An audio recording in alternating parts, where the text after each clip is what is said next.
Bismillahirrahmanirrahim.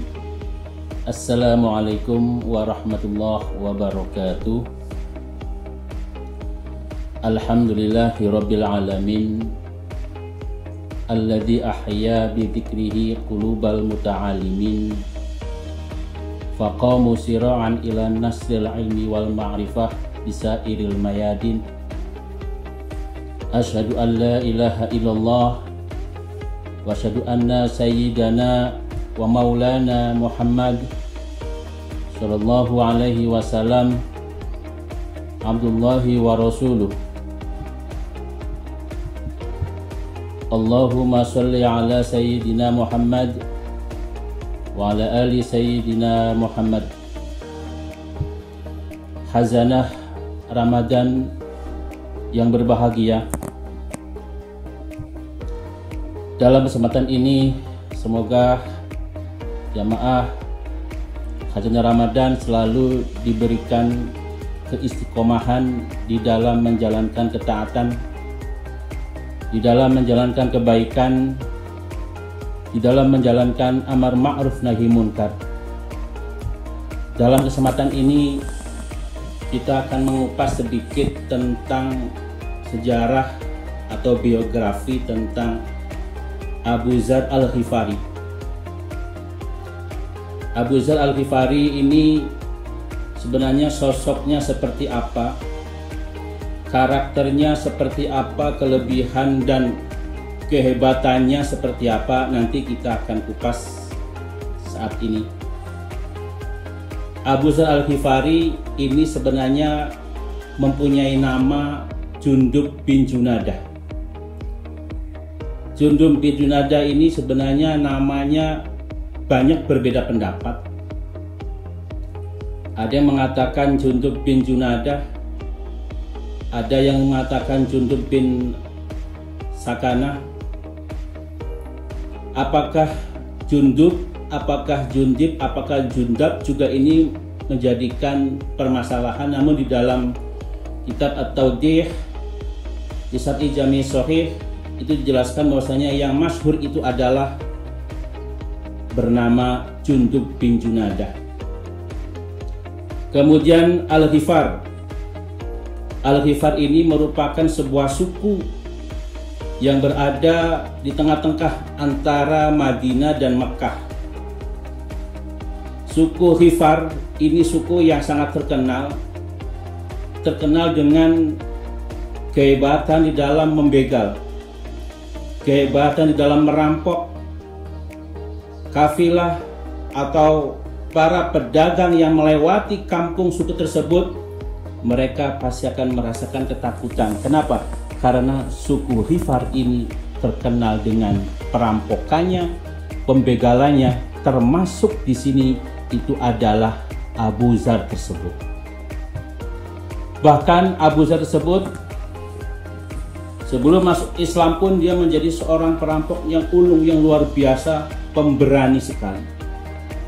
Merampok bukan saja dengan kawan-kawan, bahkan ketika sendiri pun Abu Dzar Al-Ghifari dia berani untuk merampok, bahkan tanpa kendaraan, tanpa kuda pun sendiri dia berani untuk membegal, merampok orang-orang pedagang yang lewat di kampung tersebut. Ini luar biasa sekali Abu Dzar Al-Ghifari. Namun bukan saja Abu Dzar Al-Ghifari ini terkenal dengan perampokannya di sebuah suku Al-Ghifar. Pada dasarnya Abu Dzar Al-Ghifari di sini sebelum dia masuk Islam sebenarnya dia sudah percaya dengan adanya Tuhan. Maka ketika itu setelah masuk Islam, Abu Dzar ini ditanya oleh Abu Bakar, "Wahai Abu Dzar, waktu sebelum masuk Islam, sebelum itu apakah engkau sudah percaya dengan adanya Tuhan? Apa jawab Abu Dzar? Saya sudah percaya dengan adanya Tuhan. Dan ketika itu saya juga menyembah Tuhan ketika terbit matahari di pagi hari sampai siang hari. Saya itu menyembah Tuhan, bahkan saya sampai tersungkur ingin menyembah Tuhan. Kemudian tanya Abu Bakar, terus menghadap kemana kamu menyembah Tuhan itu? Nggak tahu, pokoknya saya menghadap kemana saja. Intinya saya itu percaya dengan adanya Tuhan. Ini menunjukkan bahwasanya Abu Dzar ini walaupun dia seorang perampok pembegal yang luar biasa, pada dasarnya hatinya dia mempercayai dengan adanya Tuhan. Abu Dzar Al-Ghifari ini walaupun dia seorang perampok yang luar biasa, pada dasarnya hati mereka atau hati Abu Dzar tersebut dia sebenarnya menolak, berontak, tidak terima dengan hal yang seperti ini. Hatinya terus berontak, hatinya terus menolak apa yang dilakukan oleh kaumnya, oleh sukunya. Ketika para pedagang musafir lewat di kampungnya, dia habiskan, dia rampas hartanya, ambil kendaraannya, kemudian dia biarkan berjalan dengan membiarkan dia berjalan kemanapun pergi. Tetapi harta seorang musafir pedagang itu dia rampok, dia rampas semuanya. Di dalam hati Abu Dzar itu sebenarnya tidak menerimanya. Oleh karena itu, karena bertolak belakang dengan apa yang dilakukan, Abu Dzar punya inisiatif, saya harus meninggalkan. Saya harus meninggalkan pekerjaan ini, kekuasaan ini dalam merampok orang-orang yang lewat. Maka ketika itu Abu Dzar pergi ke Najd bersama keluarganya, bersama ibunya, bersama saudaranya. Dan ini menimbulkan kemarahan suku Ghifar. Kenapa engkau pergi meninggalkan? Bahkan kau larang kami untuk merampok lagi. Kenapa? Tetapi tidak mempedulikan, karena ini sebenarnya sudah bertolak belakang dengan hati nurani Abu Dzar, maka dia tetap pergi meninggalkan suku Ghifar tersebut. Dia tinggal di rumah pamannya di Najd. Dan di sana juga sama. Dia terus mendakwakan, dia terus merevolusioner supaya kaum-kaum tersebut, supaya orang-orang yang ada di sekitar itu menjadi orang-orang yang baik. Ini kehebatan. Sebelum masuk Islam pun Abu Dzar Al-Ghifar ini terkenal orang-orang yang luar biasa, punya keinginan untuk menjadi orang yang baik. Bukan saja itu, namun Abu Dzar juga dia sebenarnya punya sosok yang setia ketika dia masuk Islam. Setia kepada siapa? Kepada baginda Nabi Muhammad SAW, di mana ketika itu Abu Dzar ini pergi perang di perang Tabuk bersama Rasulullah SAW. Keledainya dia lemah, bahkan walaupun keledainya lemah, tetapi Abu Dzar ini dia berani berjalan di tengah panas teriknya matahari, berjalan dan membawa sesuatu. Di tengah jalan dia tersungkur karena saking panasnya luar biasa di tengah padang pasir. Tersungkurlah, terjatuhlah Abu Dzar Al-Ghifari ini di hadapan atau di depan Nabi. Kemudian ditanya oleh Nabi, "Ya Abu Dzar, kenapa engkau tersungkur? Kenapa kau kehausan? Padahal kau masih membawa air yang kau bawa ini, kenapa kau tidak minumnya?" Apa jawaban Abu Dzar? Jawaban yang luar biasa sekali. "Wahai baginda Nabi, di tengah jalan tadi saya menemukan air, kemudian saya minum. Dan air yang saya bawa ini, saya bersumpah tidak akan mau meminumnya sebelum engkau Nabi meminumnya dulu. Saya tidak berani." Akhirnya Rasulullah terkagum, luar biasa ini akhlaknya atau kebaikannya, kesetiaannya di dalam mengikuti baginda Nabi Muhammad SAW. ini juga merupakan sosok yang perlu kita tiru. Setelah itu, apa yang kedua selanjutnya itu adalah Abu Dzar masuk Islam. Jadi bagaimana Abu Dzar kok bisa masuk Islam, dan ini masuk Islamnya Abu Dzar Al-Ghifari ini termasuk as-sabiqun al-awwalun, orang-orang yang pertama masuk ke dalam Islam. Diriwayatkan itu di nomor kelima sahabat yang masuk Islam. Ini kan luar biasa sekali. Padahal jauh dari Mekah, tetapi bisa dia masuk Islam duluan daripada orang-orang yang ada di Mekah. Ketika Abu Dzar berada di suku Ghifar, jadi di tengah-tengah antara Madinah dan Mekah, sudah terdengar, sudah menjadi perbincangan yang hangat sekali, terdengar di mana-mana bahwasanya di Mekah ini ada seseorang yang mengaku nabi, yang mengajak kepada kebenaran dan meninggalkan untuk melakukan kejahatan. Ini sudah terdengar di mana-mana, sehingga Abu Dzar penasaran sekali. Dan ini sebenarnya yang ditunggu-tunggu oleh Abu Dzar. Walaupun dia seorang perampok, tetapi pada dasarnya hati mereka itu ingin sekali meninggalkan hal tersebut. Bagaimana caranya? Sehingga ketika terdengar ada berita-berita hangat yang dari Mekah, maka Abu Dzar ini mengutus saudaranya yang bernama Anis untuk mencari informasi tentang nabi yang ada di Mekah itu. Wahai Anis, coba engkau datang pergi ke Mekah untuk menanyakan hal tersebut, apakah benar di sana itu ada nabi dan seperti apa karakternya. Coba cari informasi-informasi ini. Nanti kamu kalau sudah dapat, bawa pulang ke sini, sampaikan kepada saya. Baik, Abu Dzar. Akhirnya pergilah adiknya atau saudaranya ini, Anis, ke Mekah mencari informasi. Berbagai macam hal dia cari tentang berita-berita yang ada, yang terdapat pada diri Nabi. Pulanglah Anis, kemudian menanyakan Abu Dzar kepada Anis, ya Anis, wahai saudaraku, apa yang sudah kau dapatkan ketika kau di Mekah? Namun jawaban Anis ini, saudara ini, dia tidak memuaskan. Apa jawabannya? Dia membawa kebenaran, dia mengajak kebaikan dan meninggalkan kejelekan. Itu saja jawabannya. Sehingga apa? Sehingga Abu Dzar ini dia merasa tidak puas. Karena itu penasaran sekali. Akhirnya yang ke Mekah itu adalah Abu Dzar sendiri. Itu ke Mekah, Abu Dzar sendiri, dia membawa tas kecil, kemudian langsung ke Mekah. Dan di sana pun sebenarnya lagi panas-panasnya. Orang yang masuk Islam itu masih rahasia sekali. Jadi masih beberapa sekali. Ketika dia di masjid di sana di Mekah bertemu Sayyidina Ali. Kemudian ditanya, sepertinya engkau adalah orang asing, orang yang jauh. Nanti kamu malam di mana bermalamnya? Saya tidak tahu. Yaudah, kalau gitu kamu pergi ke rumahku, nginep di rumahku. Yaudah.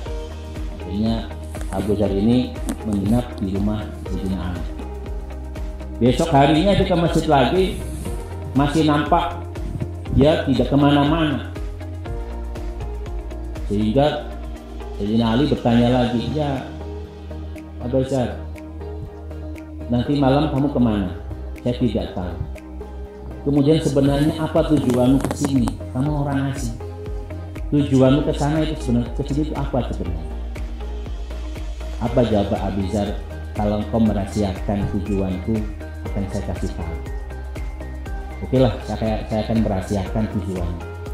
Sebenarnya saya kesini ingin bertemu Nabi, ingin berjumpa orang yang mengaku Nabi. Sehingga apa? Sayyidina Ali, oke lah kalau gitu ikuti saya. Ikut saya, nanti kita akan jumpa dengan Nabi, tapi kamu diam-diam saja. Jangan berteriak-teriak. Pokoknya diam-diam saja, ikuti saya. Kemana saya melangkah, kemana saya pergi, nanti akan saya temukan kau dengan Nabi. Nah, Akhirnya mengikutilah Abu Dzar dengan Sayyidina Ali, ketemu menghadap Rasul, bertemulah di situ Rasul. Kemudian ketika Abu Dzar bertemu dengan baginda Nabi, apa yang disampaikan oleh Abu Dzar radhiyallahu anhu, wahai Nabi, tolong ceritakan, tolong sampaikan Islam kepadaku. Sampaikanlah Islam kepada sahabat Abu Dzar radhiyallahu anhu. Akhirnya Abu Dzar langsung menerima, langsung Islam, dan langsung dia betul-betul merasa bangga dengan adanya Islam. Setelah dia masuk Islam, kemudian apa pesan Nabi? Ya Abu Dzar, tolong ini rahasiakan.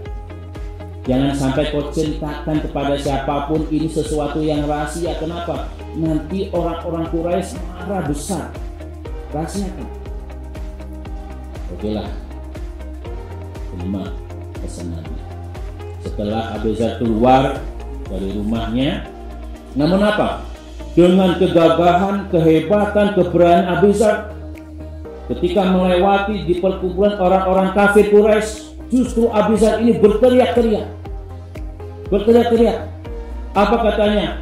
Saya percaya adanya Allah dan saya mengakui Nabi Muhammad itu adalah utusan Allah. Berteriak-teriak. Sehingga apa kata orang-orang kafir Quraisy? Oh, itu murtad itu.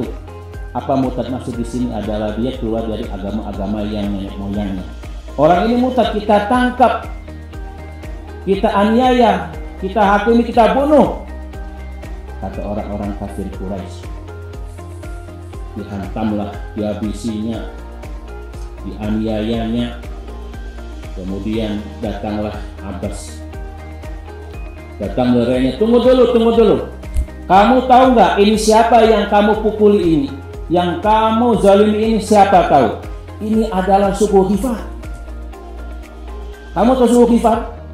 Suku Ghifar itu adalah orang-orang perampok. Kamu nanti akan merasa ditakuti terus. Kenapa? Ketika kamu perjalanan, berdagangnya, musafirnya, kamu akan dirampok nanti semuanya. Ini orang suku Ghifar.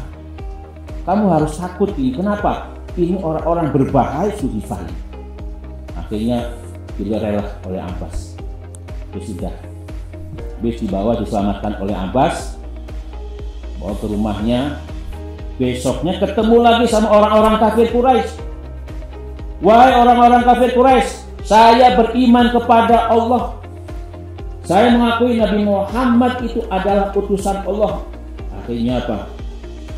Orang-orang kafir Quraisy dia marah lagi, dia hantam lagi.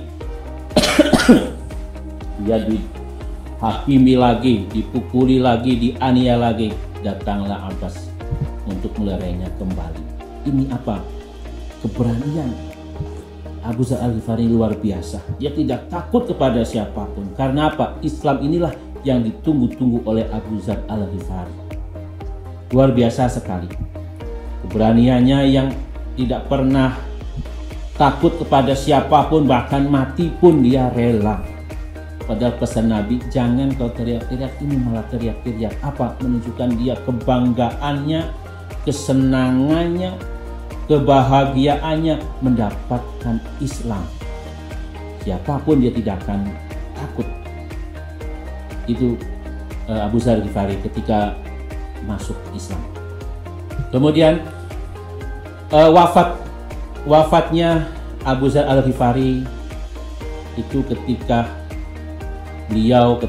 sahabat tersebut berada di padang pasir yang luar biasa panasnya. Ketika itu dia bersama istrinya dalam keadaan mungkin lagi sekaratul maut, sedang tersengal-sengal, kehausan, mau meninggal. Kemudian apa? Istrinya dia malah menangis. Istri Abu Dzar dia menangis. Kenapa engkau menangis, wahai istriku? Iya. Apa kata istrinya? Engkau mau meninggal sebentar lagi, kau mau wafat sebentar lagi, sedangkan kita tidak punya kain kafan sedikit pun. Apa jawab Abu Dzar Al-Ghifari? Janganlah engkau menangis, karena ketika saya berada di majelis Rasul, baginda Nabi pernah mengatakan seperti ini, Abizar, di antara kalian ini, di antara majelis ini nanti ada orang yang mati dalam keadaan sendirian, hidupnya sendirian. Maka inilah yang mungkin yang disampaikan oleh Nabi. Kenapa? Orang-orang atau sahabat-sahabat yang ketika itu berada di majelis Nabi sudah meninggal semua di kampungnya, berarti tinggal saya lagi ini. Apa pesan Nabi? Nanti akan ada segerombolan orang-orang mukmin yang akan merawatnya, yang akan mengurusnya nanti.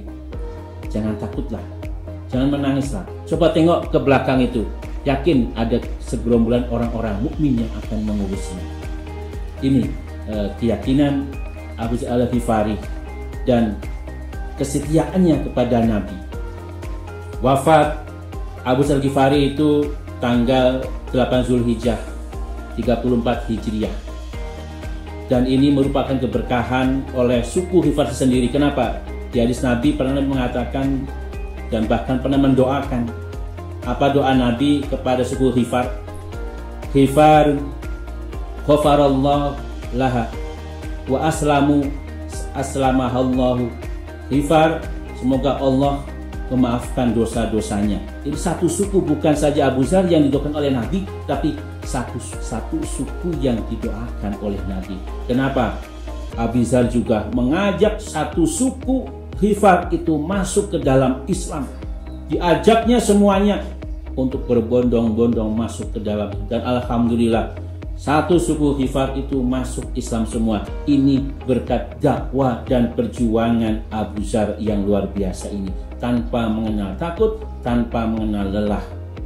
Mungkin inilah sedikit kisah ataupun cerita yang dialami, biografi yang dilalui oleh Abu Dzar Al-Ghifari radhiyallahu anhu. Semoga kita bisa mendapatkan hikmahnya.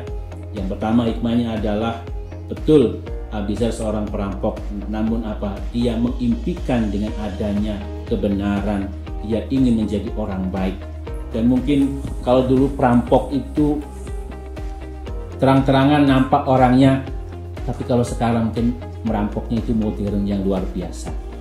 Macam-macam jenis perampokan sekarang luar biasa, mungkin sama-sama kita lihatlah di mana-mana. Perampokan bukan dengan tangan, tapi apa? Mungkin dengan kecerdasannya dia akan merampok.